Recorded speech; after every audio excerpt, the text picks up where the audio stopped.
Dubai Gold and Diamonds, Pride of Generations. Perinthalmanna, Pattambi, Valanchery, Ramanattukara. പന്നിശല്യം മൂലം കഷ്ടത അനുഭവിക്കുന്ന കർഷകർക്ക് നഗരസഭ പിന്തുണ നൽകണമെന്ന് ടീം വടക്കുമുറി ആവശ്യപ്പെട്ടു. വളാഞ്ചേരി നഗരസഭയിൽ തന്നെ കാർഷിക മേഖലയായ കാട്ടിപ്പരുത്തി, വടക്കുമുറി പ്രദേശങ്ങളിൽ കർഷകരുടെ കൃഷി കാട്ടുപന്നികളുടെ ശല്യം മൂലം വൻ നാശത്തിലേക്ക് പോയിക്കൊണ്ടിരിക്കുകയാണെന്നും ഇതുമൂലം കൃഷി അവസാനിപ്പിക്കേണ്ട അവസ്ഥയിലാണുള്ളതെന്നും 50 വർഷത്തോളമായി കാർഷിക മേഖലയിലുള്ള പന്തൽ പറമ്പിൽ ഉണ്ണീൻകുട്ടി പറഞ്ഞു. ഞാൻ 50 കൊല്ലമായിട്ട് കൃഷി രംഗത്ത് മാത്രമുള്ളൂ നമ്മളെ ഏക ആശ്രയമുള്ളത്. 3 കൊല്ലമായിട്ട് പന്നിയുടെ രൂക്ഷമായ ശല്യമാണ്. ഈ 3 കൊല്ലത്തിലും കൂടുതൽ ശല്യമുള്ളൊരു വർഷം ഈ സമയമാണ്. നെൽകൃഷി അല്ലാത്ത കൃഷിക്ക് ഞാൻ കഴിഞ്ഞ് മാറ്റി.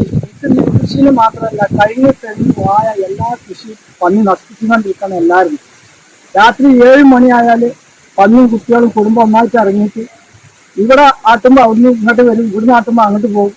ഇന്നലെയും മിന്നാളൊക്കെ രാത്രി 2 മണി 1 മണിക്കൊക്കെ ഞാൻ വാർത്ത. പക്ഷെ ഇതിന് നഗരസഭ എന്തെങ്കിലും ഒരു പരിഹാരം ഞങ്ങൾ കർഷകർക്ക് കണ്ടുപിടിക്കാണ്ടെന്ന് ഇന്നത് സബ്സിഡി കൊണ്ടും കാര്യം കൊണ്ടൊന്നും ഞങ്ങൾക്ക് ഒന്നും ചെയ്യാൻ പറ്റില്ല. രാത്രി ഉറപ്പില്ലാതെ പെൻഷൻ അടിച്ചിട്ടാണ് പാർട്ടി വരുന്നത്. 1 ഏക്കർക്ക് 6000 രൂപ കൊടുക്കണം. പണിക്കൂലി കൂടുതലായ സമയമാണ്. കർഷകർക്ക് ഒന്നും കിട്ടാത്തൊരവസ്ഥയാണ്. ദയവ് വിചാരിച്ചിട്ട് മുനിസിപ്പാലിറ്റി ഇരിക്കുന്നല്ല, ഈ കർഷകർക്ക് കൂട്ടായ്മയായിട്ട് ഈ പന്നിശല്യത്തിന് എന്തെങ്കിലും ഒരു പരിഹാരം പെട്ടെന്ന് കണ്ടില്ലാത്തത് ഈ പ്രാവശ്യത്തെ നെല്ലിലേക്ക് കൊയ്തെടുക്കാൻ പറ്റില്ല.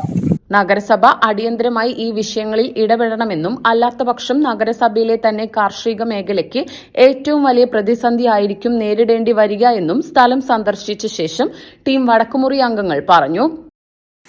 ഇതിപ്പോ മാനൊക്കെ പഴയ കാല കൃഷിക്കാരനാണ്. ഇപ്പോൾ ഇതേമാതിരി പിന്നെ സ്ഥലങ്ങൾ പാടങ്ങൾ പാട്ടത്തിന് എടുത്തിട്ടാണ് ചെയ്യുന്നത്.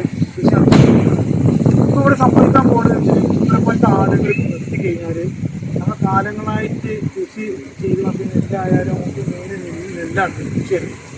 അപ്പോൾ അതൊക്കെ നഷ്ടപ്പെട്ടു പോകും. അങ്ങനെ നഷ്ടപ്പെട്ടു പോയി കഴിഞ്ഞാൽ എന്താവും, ഇങ്ങനത്തെ സ്ഥലങ്ങളൊക്കെ എന്ത് ചെയ്യും, മണ്ണിട്ടിട്ട് നേരിട്ട് മാഫിയകൾ ചെയ്യും. മണ്ണിട്ടിട്ട് അവിടെ വലിയ വലിയ പിന്നെ കച്ചവടത്തിനൊക്കെ മാറ്റിയിട്ട് മത്സ്യത്തിന് അവസ്ഥയിലേക്ക് എത്തുക. അപ്പം നമ്മളിപ്പോൾ ഇവരെപ്പോലത്തെ ആളുകളെ ഇവിടെ പിടിച്ച് കൃഷി ചെയ്ത് പിടിച്ചു നിർത്തിയ കാര്യം നമ്മുടെ അധികാരികൾ നമ്മളെപ്പോലത്തെ ആളുകൾക്ക് ആവശ്യം. ടീം വടക്കുമുറി അംഗങ്ങളായ നിസാർ കാർത്തല, മുഹസിൻ വടക്കുമുറി, സിദ്ദീഖ് കല്ലിൽ, ഹൈദരാലി തയ്യിൽ തുടങ്ങിയവർ സംബന്ധിച്ചു.